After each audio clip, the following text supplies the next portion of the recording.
to pray. There's no angels where I go, only pieces that are broken, scattered dreams across the floor. I'm home.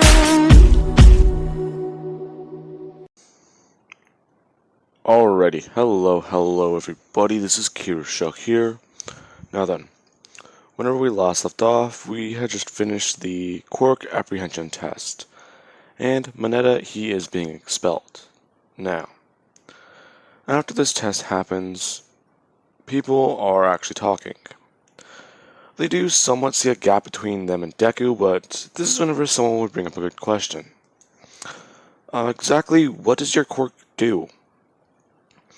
What do you mean? Well, your dad's quirks has something to do with air, right? He always throws those different punches and stuff. No, not really, actually. Huh? Well, then that kind of throws out a theory I had, which is what he would say. As someone would go on saying that, wait, electricity and heat, then... crap. As Deku would just explain it. He has two quirks. They're both enhancements. One gives off heat, one gives off electricity. Which people would be confused by. Now, that is where Deku, he would leave. Todoroki, she would leave with him, as people are a bit confused as to why they're leaving together. Which is whenever Momo would just speak up saying that they are a couple. Kind of confusing everyone for a second. The son of All Might and the daughter of Endeavor. That's new. Okay. Now, with that being said, Deku and Todoroki, they would leave to go see their mothers. All Might was actually able to transfer Inko into the hospital that Todoroki's mom is in.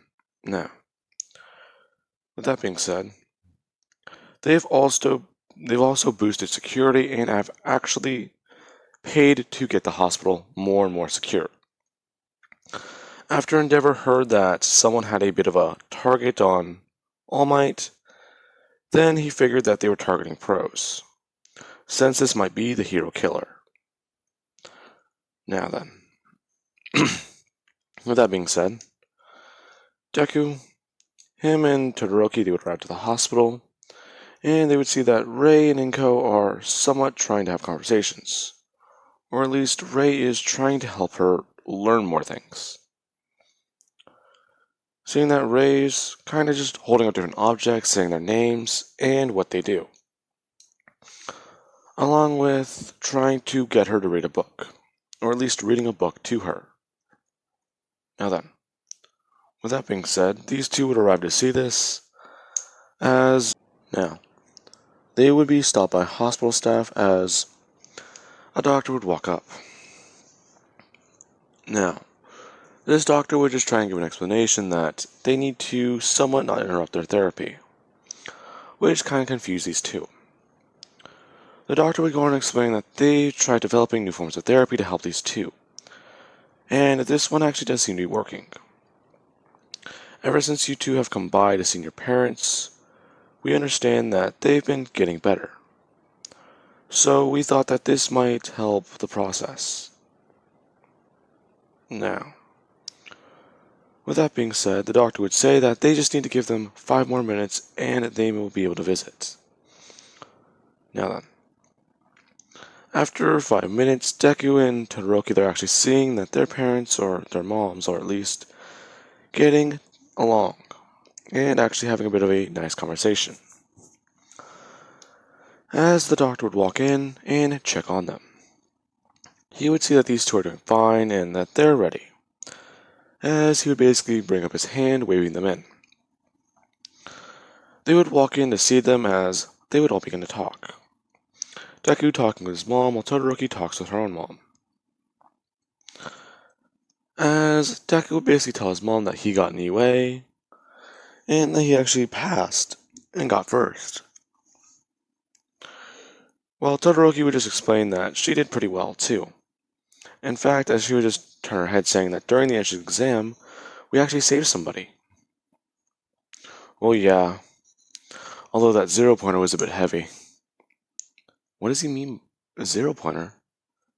Yeah, he kinda caught its leg. Really? That's pretty interesting. And then what happened? Well, Todoroki got the girl's safety, and I kinda broke my arm, which Inko would immediately react to. She would grab his hand to see if it's okay, and see that it's not bandaged, scratched, or, well, anything. It's actually just perfectly fine.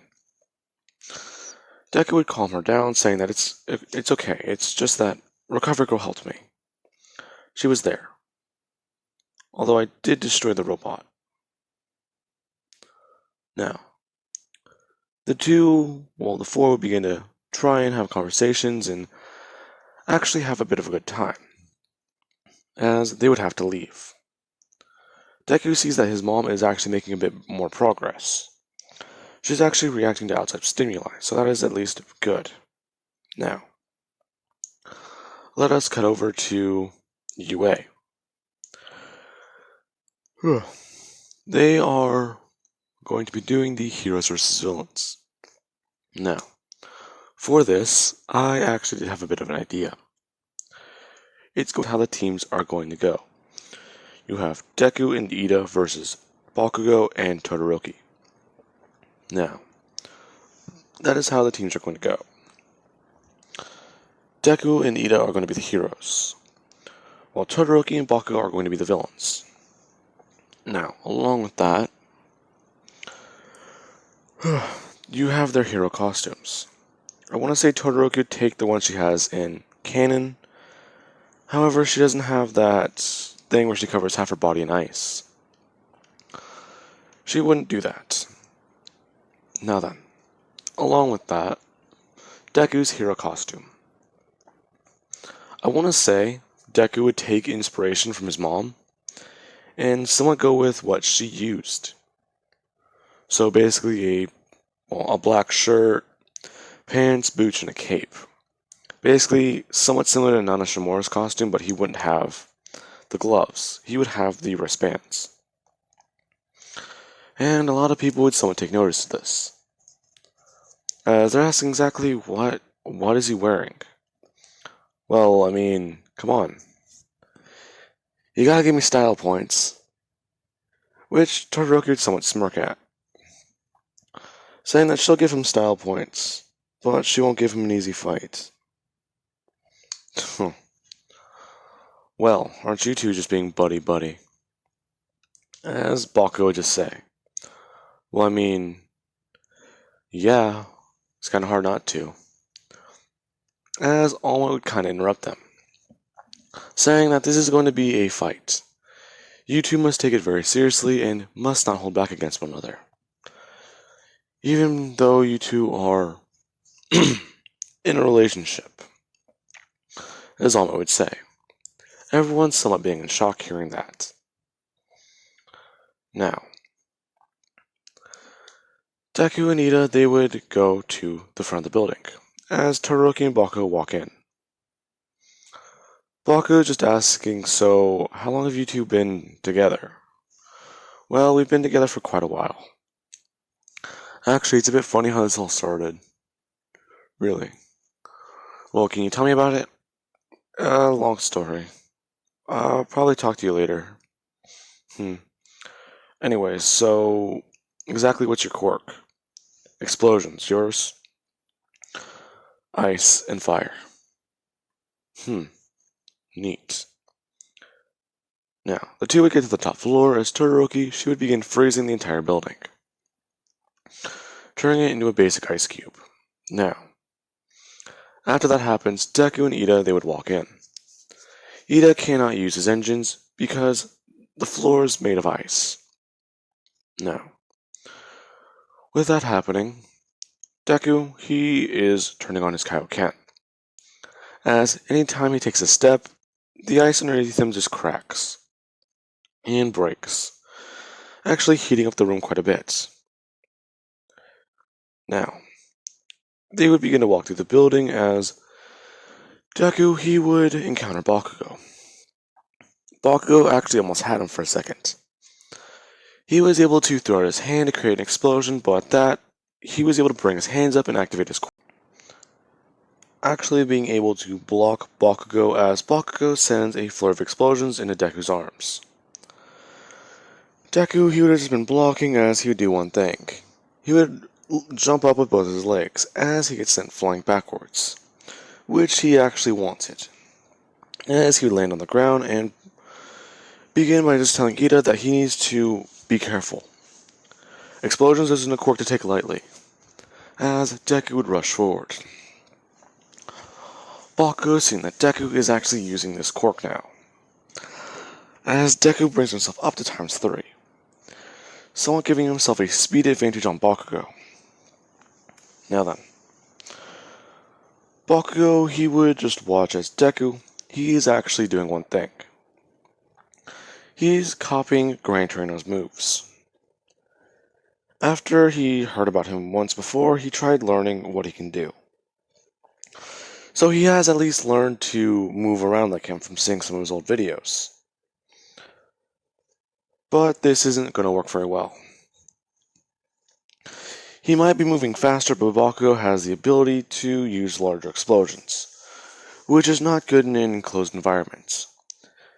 Ida, he would have tried attacking Bakugo, but Bakugo, he would have been able to blast him. Deku telling Ida to just leave Bakugo to him. Besides, it's going to take you a while to get to the top of this. It's going to take you a while to get to the top of the building, so just work on that. As Ida would have left, Bakugo telling Deku that this is not going to be easy for him. You know that. I know. Now, let's get a bit serious, as Deku would turn up to ×10. Bakugo would watch as Deku, he immediately just starts walking towards him, saying, "Is he ready?" Good. Deku immediately just running it forward and actually charging straight for Bakugo, as he would have grabbed Bakugo by the arms as Bakugo threw an explosion. This barely had any effect on Deku, actually at least putting a scratch and somewhat of a burn on his face for minutes. It isn't that painful, but he just is trying to work on taking down Bakugo. Deku actually smashing him through a wall, as these two would begin a fist fight. Bakugo's quirk in close quarters, it is very useful, and he would somewhat be on par with Deku for a minute. However, anytime Deku gets away from Bakugo, then that is where things get different. As Deku would do one thing. He turns on One For All for a second. He tries to experiment with this. He brings himself down to ×4, and brings One For All up to around ×10, up to around 10%. Bakugo actually watching as Deku, his body begins to spark. So you're using your other quirk now. Good. Actually, I just want to test this out. I haven't had any much opportunity to use it, as Deku would rush in.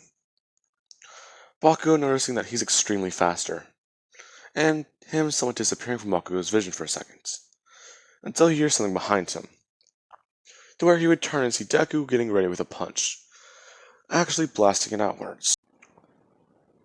Now, Bakugo, he would go to throw his own punch, to counter Deku's. As soon as their fists connect, there is a loud explosion, as Bakugo gets sent flying, and the left arm of his hero costume gets completely blown away. The sleeve, the bracer, and the gauntlet actually is gone, along with the glove. As Deku, his left wristband is completely taken away, along with his cape actually being a bit messed up. To where Deku, he would just grab his cape and rip it off, saying that was at least good while it lasted. Whew. Now, let's go, Bakugo. As Deku would just bring his hands up. Bakugo, he would just say that that's fine, but he'll at least use this, as he brings up his right arm and begins to pull the pin on his gauntlets. Deku saying that as he hears All Might shouting not to do that. He'll bring down the whole building. And this is whenever Bakugo, he would ignore All Might. and pull the pin. As Deku brings his hands up to block, he would do one thing. He does that and he actually does turn on the Kaioken. As Baku would watch Deku through the fire, basically just standing there with his arms crossed, and covered in this red energy. Deku rushing forward and immediately socking Baku across the face, knocking him through a wall, as he's panting very heavily. Now, he would turn and begin to walk towards the staircase. He needs to get better control of this, otherwise it's going to tear him apart. His legs feel like shit, and his arms don't feel too much better. But he should be able to get through it long enough to fight Todoroki. I wonder how Ida's going. Now, meanwhile, with Ida, he can feel the building shaking, as a lot of the ice is knocked loose. He's able to get to the top floor now. Now, Deku, he has been able to actually get up and, well, meet Ida there, as he would see Ida basically frozen solid in ice. And he just says to Todoroki that this isn't really what he thought would happen. Well, I get it. I thought we'd be on the same team. It would have been fun, you know? Well, yeah. Anyways. So, how are we going to do this? Well, you see, I had a bit of an idea for that. As she would bring her hands up, saying that we'll have a little bit of a battle. An actual one. As Deku would just drop out a Kaioken, saying that that sounds good to me. As people watch these two just moving around the room, until they would rush forward immediately fighting one another. Todoroki begins to punch Deku in the face, and Deku begins to fight with Todoroki. People watching as these two are going, well, at it, not really holding back. They watch as Todoroki would actually be punching Deku in the ribs and actually trying to uppercut him. As soon as that happens, Deku, he would just do one thing, trying to pick up Todoroki and slam her over his shoulder. These two, they're a couple, right? So, they're fighting each other seriously. They can't tell if that's good or bad, because they seem to see each other as equals. Now, Momo would just say that they've always been sparring. Besides, they're trying to switch things up. So they're just going for a bit of brawler style. Really? What's the difference between this and the normal style? Not much. Now, after a while, these two would be heavily exhausted, as Deku does one thing he didn't really think he could. He would turn on One for All for a minute and actually sweep his hand upwards. As soon as that happens, he would send a gust of wind straight for Todoroki, knocking her off of her feet for a second as Deku immediately goes running for the bomb. As soon as that happens, she would blast ice outward, making a wall. Deku immediately turning on Kaioken, trying to punch straight through it. As Todoroki, she would actually get desperate for a minute. Her body is cold and it's shaking, so she actually does turn, blasting fire directly at Midoriya. Deku would have felt heat for a second as he does actually jump backwards, as he does smash into a pillar in the wall. Now, Todoroki says that she's not going to let him win. If he's going to start using both of his quirks, then she will too. As Deku somewhat smiles. He turns on One for All and gets ready, as he does turn on Kaioken. As soon as that happens, Deku would go running forward, as these two are interrupted by one thing. Heroes win! As Deku's confused. How did we win? Well, look at the bomb. As Deku would turn, seeing Ida just holding it. What? When did you... Well, after she threw the first, blast of fire. Ida says actually trying to warm himself up, saying that she kind of melted right through his ice, and he was able to use his, technique to get out. Technique? Reciprocal burst. Huh. Well, as Deku would walk in front of Todoroki, saying that it's good that you're going to use both your quirks. However, just remember what your mom said. It's your quirk, not his. To where she'd grab him by the face and just pull him in for a kiss. As Alma would tell them that they need to stop and actually go see Recovery Girl. Alright, All Mights. Which is what Todoroki would say, actually asking Deku what happened to his cape. I kinda lost it in the battle with Bakugo. Well then. Now. These two would go see Recovery Girl and get healed, as Bakugo, he would have gotten healed too. Now. That is going to be where I leave this part off of, guys. I do hope you enjoyed the video, and have an amazing day. I'll catch you guys in the next part.